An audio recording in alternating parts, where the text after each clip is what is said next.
Okay, thanks for joining me today. This is my first webinar, so um, stick with me. It's going to be regular and you'll see quite a bit of improvements. So welcome to my first webinar. My name is Sherrie Chenault. Hey, hi. The name of my webinar is called Compounding Thoughts. So what exactly does that mean? Well, let's first start with how I got that title.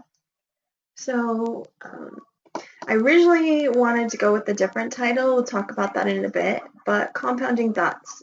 See, my daughter, she's 16, and one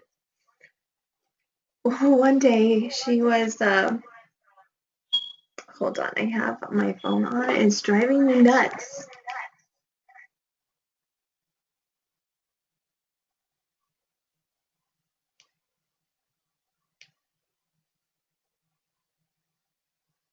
It's not working out so well. Okay, so my daughter, who's 16, she was talking one day and she said, my head has tons of thoughts in there, and every time I need an answer, my head is just going crazy, and I have these little Kylers, that's my daughter's name, in my head saying, find me, find me, find me, file, file, you know the answer, where are you? So it just made me think, wow, that's pretty accurate on probably a lot of the way a lot of people think. Something will come up and they'll just have these little people in their head saying, going through these files, just saying, find me, I know the answer. And so it just made me think, every time I talk and every time something occurs, I'm compounding on my thoughts throughout my history in life. And I just wanted to share that with you and hope to inspire you. With that being said, let's get going. So that's where compounding thoughts came from. And originally I was going to title it, My Failures Are Your Stepping Stones to Success. But when I went with that idea, I just couldn't see it happening because failure. I don't believe it exists. So it was hard for me to say my failures because I don't believe I failed. Now, let's talk about that. First of all, failure is non-existent. You can only quit. You can't really fail. I mean, sure, you're gonna go through trial and error, and after, having so many errors, you air out and then you give up. You quit. But I'm not a quitter. So actually, we were all born winners, and some of us choose to quit. So it's not really failing, it's quitting. So on that note, let's talk about that. So today, I'm going to talk about failure being non-existent and learning through trial and error with me, but more importantly, me sharing my trials and errors with you so that you have a carved road for a smoother drive in life. So let's get started. Okay. There's this author of a book called The Selfish Gene. If you haven't read it, I recommend it. It's wrote by Richard Dawkins. Actually, I was given that by one of my mentors, and we'll talk about that later also. So, but one of the things he says is, and I'm going to quote it, much as it was impacted in me that this is a very important lesson. So I'm going to go ahead and share that with you. So here's the quote. Survival machines that can simulate the future are one jump ahead of survival machines who can only learn on the basis of trial and error. So that's kind of the concept of why I'm hosting this, and hopefully you'll grasp this concept and be able to apply some of my trial and errors to your life to have that smoother ride in life. Okay, so the trouble with trial and error is that it takes time, and well, the trouble with trial is that it takes time. The trouble with error is that often it could be fatal. Typically, it takes 3 strikeouts before someone actually quits in life. So, how do we get around home plate? Well, we can go back to Richard Dawkins' quote. Survival machines that can simulate the future are one jump ahead of survival machines who can only learn on the basis of trial and error. So we can learn a lot through people who went through those trial and errors. And that's my hopes today. So on that note, I'm going to reflect on 3 concepts I've learned through trial and error in my life. So let's start with the first one. But before we go there, I'm just going to give you a little bit of an autobiography on who I am and why you're listening to me. I am Sherrie Chenault. I'm a mother of 4. And why are you listening to me? Who am I?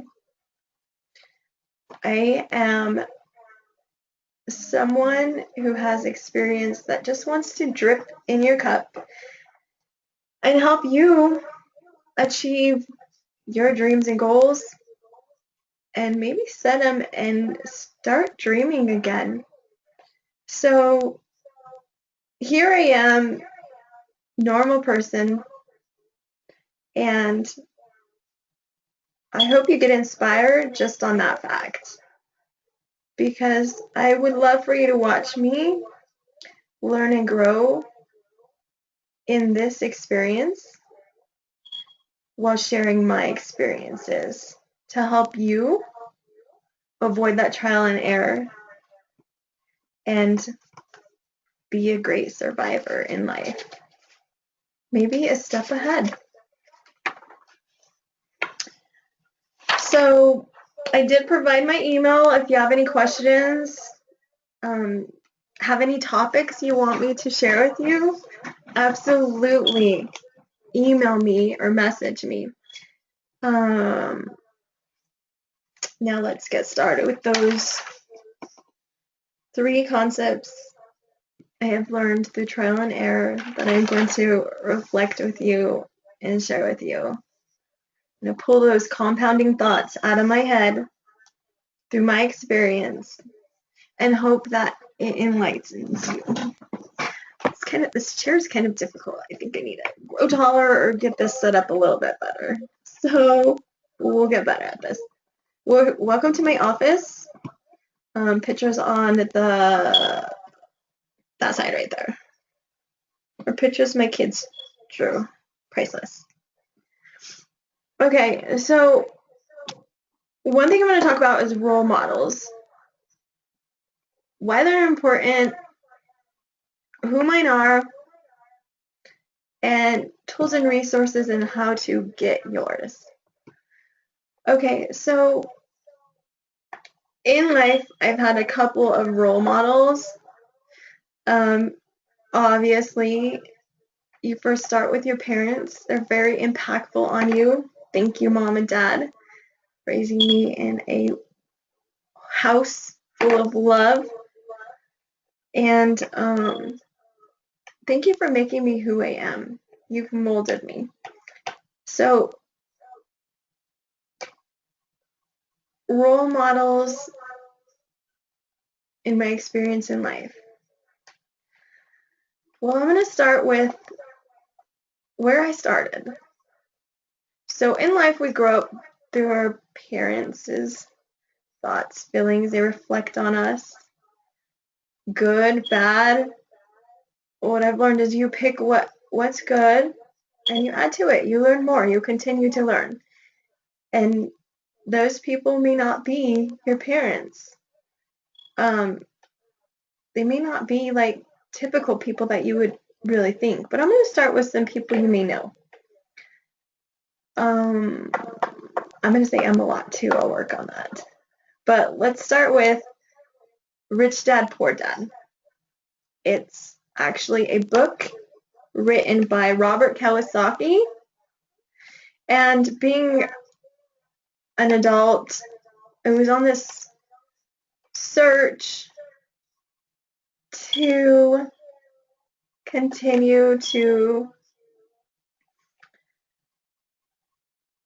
just have more in life. And yeah, it starts with finances, so hence Rich Dad, Poor Dad. Great book. Great guy. Amazing with finances. I highly recommend it. It's a good starting point because it really opened up my view and my perspective in life. So you have one perspective here, which you're taught, certain concepts, and then you have another perspective here, which you learn a different way. So see, this right here is called your opposing thumb. In order to grab anything, you have to have that opposing thumb.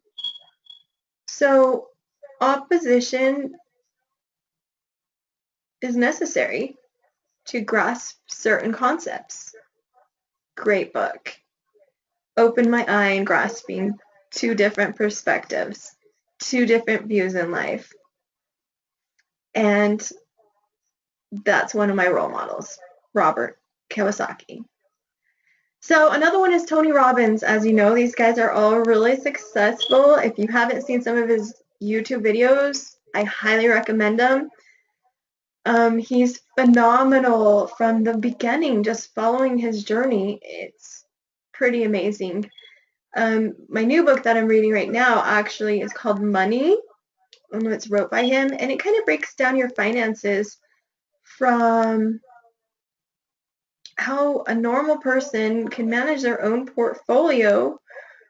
And for those who don't know what a portfolio is, because let's get real, I didn't even know until I started this journey in life. It's a collection of all your assets or valuable things, or how to really grow your money. This is something anyone can do. This is a concept people can learn and create generations of wealth. Knowledge is powerful. So he's another one of my role models. And I also have another role model. I'm not going to give them all because I do admit I have quite a few. I have local ones and highly notable ones. So I'm definitely just going to give you a few of my highly notable ones. So we had Robert Kiyosaki, Tony Robbins. Then I'm going to go to my next one, Tai Lopez. Tai Lopez is amazing. He's actually got one of the highest book clubs alongside Oprah Winfrey. So he has taught me a path of certain concepts he's learned through his readings. Really amazing. I'm learning so much through people who have found a path to get to where they are now. And that's what I'm trying to do. I'm trying to carve that path for whoever's trying to get to the top and achieve their goals. And I hope everyone is. And I hope you share this with everyone. So I just want to relate to everyone out there who may be just getting started as well. So the lesson I learned through reflecting on concepts is the importance of role models. Very important. Like, think about all of the very successful people in life. Do a little research and find out how they all had role models. Heck, Ellen DeGeneres' role model is Oprah Winfrey. Look how successful she is. So that's really what I want to just kind of leak on you. Go out there, reach for your role model. Find someone who is going on a journey in the direction you are, and learn from them. It doesn't have to be someone you could set a meeting with. I mean, let's get real. I can't really call Robert Kawasaki on the phone and be like picking his brain, but I can watch videos, YouTube videos. I can read his books, can learn his autobiographies. So there's a lot of ways to find highly efficient role models. But now I'm going to step to a different concept of untypical role models. My kids are role models. Now you might ask yourself, what do you mean by that? Well, think about it. Think really hard. Aren't we supposed to be, as parents, the role models? Absolutely. So I'm going to go in a concept that I've learned from my kids, hence why they're role models for me. My kids are role models for me in the aspect that they stay curious. One, there we go. One, they stay curious. Two, they don't take no for an answer. Let's talk about that. Okay, so I'm going to share a story with you about my oldest boy. But before I do that, I'm going to give you a little bit of stories on kids in general.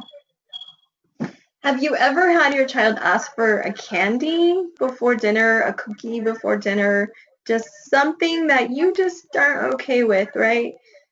A toy when you go to the store, but you promised you weren't going to get them anything.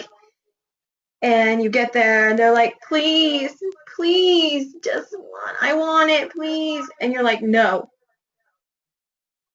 Okay, well, just one cookie, please. I'll eat all my dinner and all my vegetables. No, I said no. Well, Mom, like 5 seconds later, please, one cookie. Or you see him sneaking in there and getting that one cookie. And you take the cookie away and you get mad at him. Or you eventually give then just one, and you better do this and this and that. But somehow it seems to reflect continuously in different things that they want. When kids want something, they know how to get it. And they certainly don't take no for an answer. It takes a consistency and a consistency and a consistency to train your kids to learn that they can't have what they want. And that's the concept I want to share on you today. Again, as I said, I'm a mother of 4, so this is pretty near and dear to my heart. So let's see. So I was always taught in my life, like, you don't give kids everything they want, which is true, absolutely. I learned that with my firstborn. When she was born, I was like, I'm going to give you everything you want. You're going to be spoiled. Well, it kind of backfired on me because then we have a spoiled brat. So I had to retrain that concept through learning that was not the way to do it. But then through my knowledge, I learned no is not an answer. Like, how can I? Or when can I? Or those are the things you need to teach your kids, even if it's a simple concept as no, you can't have a cookie. You can have one after dinner, or a toy that maybe you can't really afford. And so you say no because it's easier to say no to a screaming kid who wants a toy. How about you try this? You know that toy is really cool, but I bet you in a little bit it'll be on sale and we'll come back and maybe we'll be able to buy it and even go get an ice cream. It's just about your perspective and how you learn that concept.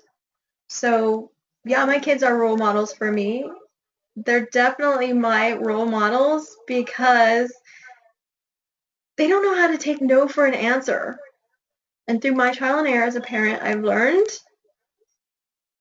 don't tell your kids no. There are things they cannot do, or unsafe and stuff, but teach them a different way. Teach them to stay curious, ask questions. And that's where I'm going to additionally reflect on how they're my role models. My kids are always curious. Kids are always curious, getting into this and that, digging in this and that, and it frustrates you at times. As an adult, look at your child and model that curiosity. Reflect that determination to go after what you want. So, well, in applying this concept, it was pretty awesome. Now, I'm not going to say it always turns out to your favor because remember, the way it works is it's going to turn out to whomever applies these rules to their favor. So, as a parent, my child wanted this dog. So, this is a story I'm going to share with you. So, okay. So, my son, who was 10 at the time, wanted a cop dog. If you don't know what a cop dog is, it's a German Shepherd. Now, keep in mind, we have one Great Dane and two Chihuahuas. So, a bigger dog was not really likely that we were going to get it. We just, too many dogs. Well, let me just fast forward and say we got that dog, and let me tell you how. Okay, so my son, we went to the pet store and there was cop dogs. I know he's been wanting them. So we looked at the dogs and he's like, can I have one? Can I have one? Well, applying my concept of not saying no so I can inspire my kids to go after whatever it is they want in life and not train them to feel like it's impossible, that people can tell you no and that's it. So we were looking at the dogs. He's like, I want a dog. I was like, I know you do. And if you really want one, I'm sure you'll get one, but not today. Now, he said, how can I get one, Mom? They were $800. First of all, I said, well, I'm not paying $800. If you want this dog, and they say we'll take half of what we're selling him for, and the dog you pick out right now is still there when they decide that, then you'll be able to have it. But we do have dogs, and you need to learn how to take responsibility and care for those dogs as well. So when you can show me that you're putting the effort to be responsible enough to take care of an animal and walk them every day and feed them for the next 2 weeks, and all these other circumstances have occurred, then yes, you can have this dog. Now, every day after school, I would let him go see the dogs, and he would get excited to see that his dog was still there, but still kind of sad. Like, this is never going to happen. Like, I'm not going to get a dog. They're not going to sell it for half of what they want, Mom. That's not even fair. Well, I continue to encourage him to not give up and just keep moving. Now, I was getting scared because I'm like, oh my gosh, I'm going to break my kid's heart because the dogs are going to be gone and he's going to do all this work and it's going to have that effect. Like, I told you, Mom, I wouldn't get it. And so I was thinking about it and I'm like, well, it may not be this dog, but it might be another dog in the future when you're older or whatnot. So that's what I had to go off of. So every day I would go there and he'd pet the dog and one would disappear and one would disappear. Well, 2 weeks down, he's done what he's supposed to do. And it's Thursday. There's 2 dogs left. And we go there and there's someone walking in and of course, I don't want another dog. And this person's looking at the dogs. There's the dog he picked out. And then there's another dog. There was one's a girl, one's a boy. Now the dog my son picked out was a boy. So this person's looking at the dogs and I'm like, which one do you want? And they're like, well, we don't know. We don't know if we want the boy or the girl. And I was like, go with the boy because, as a parent, I'm like, I don't want the dog. I don't want the dog. Just take the boy. And then we'll be like, well, there'll be other dogs. Let's just continue knowing and understanding that this is not the right time and maybe in the future. We walked out of the store and I was under the impression that this dog that he had chose would be taken, which was a relief for me in essence, but kind of saddened me as well because of all the hard work he'd put together. And the lesson I was trying to teach him is, believe, put the work into it, and achieve whatever it is you want. So Friday comes along and the couple comes and picks up one of the dogs. There's one dog left. Well, the owner of the pet store calls me and she says, we have one dog left. It's the dog you want. We've had him for 2 weeks and we've talked to the people selling him and we just want to get rid of him. So we're selling him for half of what we were originally asking. And if you want him, he's yours. You don't know how amazing that is. The lesson my child learned from that, but as an adult, the lesson I learned from that is keep your faith.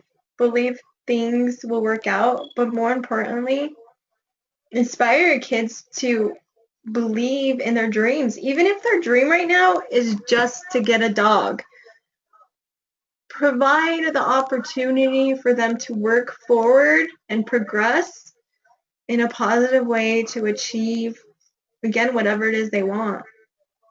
So the lesson that I want to reflect on through my compounding thoughts in general is that